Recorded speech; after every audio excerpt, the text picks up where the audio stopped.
That is R. Kelly, found guilty on all counts in a federal New York trial.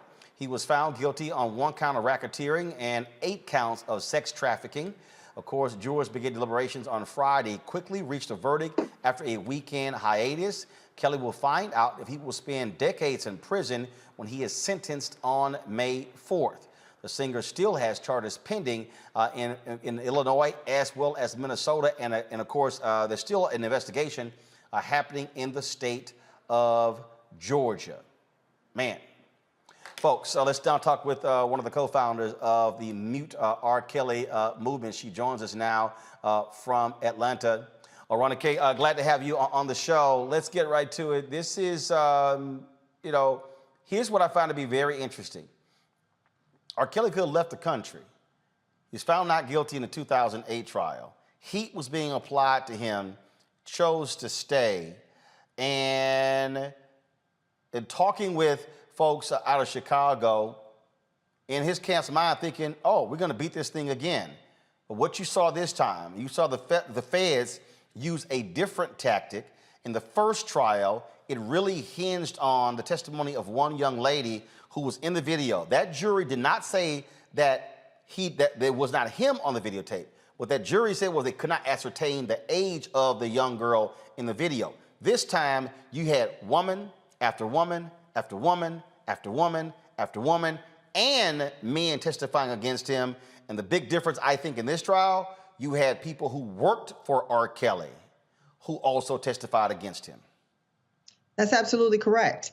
And that was the strategy of our movement from the very beginning. This was a financial boycott because we understood that when it's a powerful, rich, famous, talented man against unknown women, that power dynamic can just be too hard to overcome. But when you're talking about the people around him who are enabling the behavior, who are hiding the secrets, who have the receipts, when you make it so they no longer have a financial incentive to do that, all the chips are going to fall and all the truth is going to come out. And it's going to make it harder to deny what we already know to be true. And so we use that strategy as a way to try to build awareness, but also to kind of pull down that wall of silence that had been insulating him for so long, because that wall was made of money.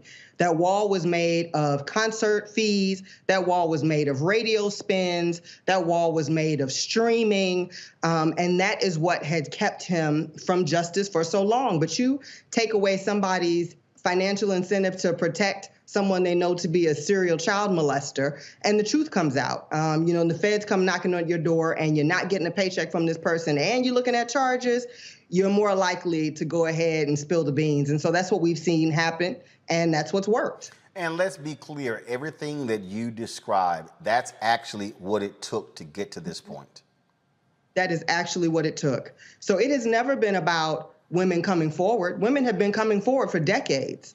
It's never been about us not knowing. We all saw the tape way back in the day. It's never been a secret that nobody knew about. I haven't met anybody in Chicago who's around my age who doesn't have an R. Kelly story. This isn't that we did not know what was true. It's that we did not have the tools in our arsenal to prove it. And he just had all the power and all the money. He was able to pay this family to go away during the trial and pay the family off so that they don't testify. He was able to just keep paying civil suits, to keep this out of a courtroom. So it's never been about truth. It's just been about getting to the people who are holding the receipts and making it so that they had to come forward. It was a very strange defense, if you will, probably because they had none. Yeah, I think at the end of the day, when all the receipts are there, when all the witnesses are there, when this has been a big open secret for decades, it's really hard to craft a defense that's going to be convincible. So this was just lawyers billing hours and cashing checks because they knew that this was in no way going to be winnable. And they tried intimidating witnesses and doing some of their old tricks that didn't work. I mean, you saw so many of his lawyers, I think, at a certain point realizing this is fruitless and quitting. So he keep having to change lawyers and stuff. But there was nothing here that they could really fall back on other than just hoping that the jury might still have a soft spot for R. Kelly and let him off like they did the first time. What do you make? I mean, I had people who were tweeting me, emailing me, you're wrong, read the transcripts. These folks are lying. I mean, this, you know, he went by the Pied Piper, but this hold that he has on some black folks, I mean, they were absolutely bonkers. Hitting me up, literally saying our coverage was shameful and wrong, and read the transcripts. At one point, the attorney for one woman walked out of the courtroom in disgust. They were just throwing all kind of stuff out. Well, if you think you've gotten those emails, then you should look in my inbox. But I think that, you know, we are so hardwired as a community to want to protect Black men against everything. And when we see what looks like a concerted effort to quote unquote bring a Black man down, we will throw logic out the window. We will do every level of mental gymnastics. We will bend ourselves into a pretzel to figure out how to continue to defend these people, even as we see the evidence of their crimes, not against white America, not against the greater society, but against us, against our children, against our own very bodies. We will still try to figure out ways to make it so that it's not their fault and they're not guilty. And, you know, so that's a real hurdle that as a community, we've got to figure out how to get over, because we need to be uplifting those that support and uplift us. And we need to be checking folks immediately who do not. We took an illiterate, uneducated man from the south side of Chicago and made him the biggest superstar in the world. And all that time, he was abusing our daughters. He was abusing our sons. He was beating on our children. He was breaking up our families all the time that we were supporting him. And so we've got to learn some discernment here when it comes to who it is that we need to be supporting. And men like this are not those people. You know, we've got to stop all of the hoops and jumping through, you know, rings of fire to figure out how to make a child molester, a pedophile, and a rapist a hero. He is not, and he doesn't deserve the loyalty that we've shown him because he's never been that loyal to us. One of the things that, so obviously he gets sentenced on May 4th. Not sure if a fine is going to be involved. I would assume you may have civil cases filed as well. So if that's the case, what about the folks who say, don't play his music anywhere? So if, let's just say, if there's a fine, if there are civil judgments, well then how do those get paid? That is none of my business. No. So what I'm asking is, so for the victims, so for the victims, right, then will that call a prohibition on any of his music continue? Absolutely. Okay. Because that is a cultural community decision that we need to take against any support or normalization of this person, any justification of why, you know, he should be played at our weddings, you know. So when we're talking about his money, he's going to have to figure that out. He's going to have to sell properties and Grammys and collectibles and, I don't know, tap dance on the corner with a guitar case. That's his business. That's his business. That's his lawyer's business, how he figures out how to pay civil cases. You know, for those victims, absolutely, of course, we want them to be compensated because what they have gone through merits compensation. Therapy costs money. The ability to move on with your life is not as easy as just saying, I'm over it and keep it moving. You know, so absolutely, they are deserving. But we don't, as a community, ever want to backslide to thinking that we want our children singing, I believe I can fly. We don't want our children singing the words of a sexual predator. You know, we don't need at our weddings to be playing his music when we know all along that, one, a lot of that music was written about sex with children and helped fund rape of children. So we don't want to culturally make any excuses for why we want to keep playing him. He's got to figure out how to raise that money, and that is none of our business how he does it. I'm going to bring in the panel here. What jumps out here, Lauren, were the prosecutors using the Rico statute to go after R. Kelly. That also was a difference because obviously it was a state trial that took place in Chicago in 2008. This here, you're dealing with a much different trial here, but also how the prosecutors went after R. Kelly. Yeah, there was certainly a great deal of energy, the Rico statute. I thought I saw racketeering. I had not paid very specific attention to this case because I had a few other things going on, but I have no doubt that when you see that type of energy used against somebody, that certainly there's something there. They use that because they position R. Kelly as being the head of a criminal enterprise, and so they said so he was orchestrating this criminal enterprise in terms of taking these young girls across federal lines, of course, in terms of and using employees to do his bidding as well. So that's why they use the Rico statute. Yeah, the using of the employees, obviously this being the Southern District of New York, I would assume it's in Brooklyn. I eagerly await to see the same effort and energy go into Donald Trump, as he has been accused, I think, by 23 women of sexual harassment, sexual assault, and rape. So hopefully the government will use the same energy in a few more cases. We saw in the Weinstein case as well, certainly the difference, I think, in R. Kelly's case, and in this case, R. Kelly, of course, we're dealing with minors in so many of these instances. But it would be interesting to see, hopefully that same jurisdiction will go after Donald Trump in the same, I think, vigorous way that they just went after R. Kelly. Omonkongo, what do you make of, again, this jury decision? Very complex charges, did not take them very long to reach guilty on all counts.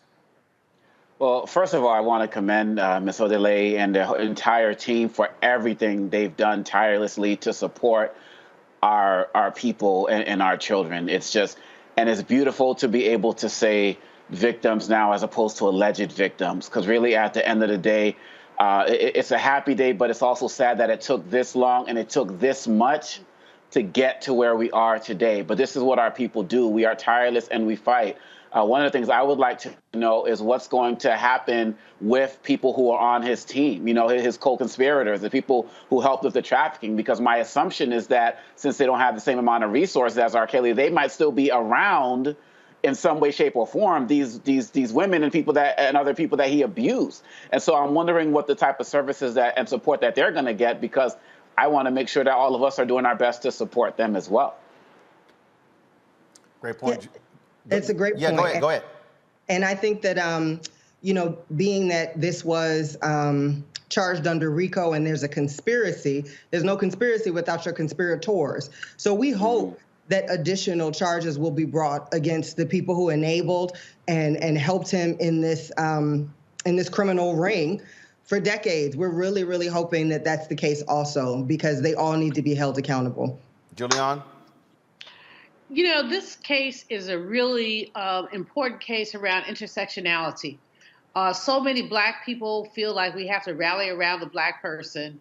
And often when we do that, we put women at the periphery. We don't really necessarily look at Black women. And oftentimes we want to have this conversation about, well, what's wrong with her, as opposed to what's wrong with the perpetrator. And you mentioned early on in the interview that there was a pressure to support R. Kelly because he's a Black man. How have you worked this intersectionality out, and what can we learn from this in terms of the many ways that Black women are sidelined? Yeah, I mean, that's such a great question and such an important topic that our community needs to be discussing, because you're absolutely correct. We have a knee-jerk reaction to support Black men when we see them in the news for something negative, but we don't have that same default when it comes to Black women. And so, whenever a Black woman comes forward, there's a lot of questions, there's a lot of moralizing, there's a lot of, well, why did you, and never is the focus placed where the focus needs to be, and that's on the perpetrator of the abuse against that Black woman. And so this has been a real difficult movement to navigate because you have to, one, kind of engage Black people in that double standard, and that's a hard thing to do. And you also have to get them to understand that supporting our sisters is just as important as supporting our brothers, because our sisters are the foundations of our family. And so if we are going to continue to throw our sisters aside and ignore them when they say they have issues and problems that need help, that need resources, and when they need protection, their ability to form whole, healthy Black families, which is the cornerstone of a whole and healthy Black community, is compromised. So we need to do so much of a better job of really listening to our sisters and checking the ego and some of the kind of training that we've all had. I'm the exact same way. We've all had this training. The man's trying to bring the Black man down, but we ignore a lot of the real facts. Black women are the fastest growing incarcerated community. Black women have some of the biggest health disparities in this nation. Black women are getting paid less than everybody else on the totem pole. Black women are experiencing rape and abuse more often than any other group. The largest complaint against the police is not misconduct against Black men, it's rape and sexual abuse against women. So, our needs are not being met, and we are so socialized to be strong, to soldier on, to stand up for our brothers, that we often don't stand up for ourselves. And I think we're seeing a shift now in our culture with Me Too and a lot of these other movements of Black women saying, hold up, no more. You can't put anything else on my back. I am not a mule. I need help. I need resources. You're going to listen to my problems. And when I ask for justice, I'm not going to stop until I get it. And I think that that's a wonderful turning point for us as a community, because we can't go anywhere without our sisters as a whole, as a society. We want to talk about economic empowerment or political empowerment. There is nothing we can do without our sisters being there, whole and healthy and supported and loved. And so we need to be having a different conversation just as a community of how we treat Black women and how we see and value Black women. He is going down. This is the New York case. You still have 2 other states. Then you still have a Georgia investigation. Are you others encouraging feds to continue there as well? Because sometimes what happens is someone's found guilty in another jurisdiction and they don't move on those particular cases as well. Your thoughts on what they should do next in the other 2 states? Oh, absolutely. We want to see justice done wherever there are cases to be had, and especially here in Georgia, because that is where this movement started. And that family who started the outcry that led to all this still has not been reunited with their daughter. And so we absolutely want to see that investigation continue here and justice be done here as well, and everywhere. He doesn't get off the hook in any of these cases in our eyes. So he needs to go and sit in front of his accusers, and they deserve to have their day in court. And so we're going to keep pressing until all of these cases are complete. All right, then. Oronike, we appreciate it. Thanks a lot. If people want more information on the Mute R. Kelly movement, where do they go? They can go to our website, muterkelly.com, or official Mute R. Kelly on Instagram, Facebook, and Twitter. All right, we appreciate it. Thank you so very much. Thank you. Folks, back to our Roland Martin Unfiltered video in just one moment. It's time to be smart. Roland Martin's doing this every day. Oh, no punches! Thank you, Roland Martin, for always giving voice to the issues. Look for Roland Martin in the whirlwind, to quote Marcus Garvey again. The video looks phenomenal, so I'm really excited to see it on my big screen. Support this man, Black media. He makes sure that our stories are told. See, there's a difference between Black Star Network and Black-owned media and something like CNN. I got to defer to the brilliance of Dr. Carr and to the brilliance of the Black Star Network. I am rolling with Roland all the way. Honored to be on a show that you own. A Black man owns the show. Folks, Black Star Network is here. I'm real revolutionary right now. Roland was amazing on there. Hey, Black, I love y'all. I can't commend you enough about this platform that you've created for us to be able to share who we are, what we're doing in the world, and the impact that we're having. Let's be smart. Bring your eyeballs home. You can't be black-owned media and be scared. You dig?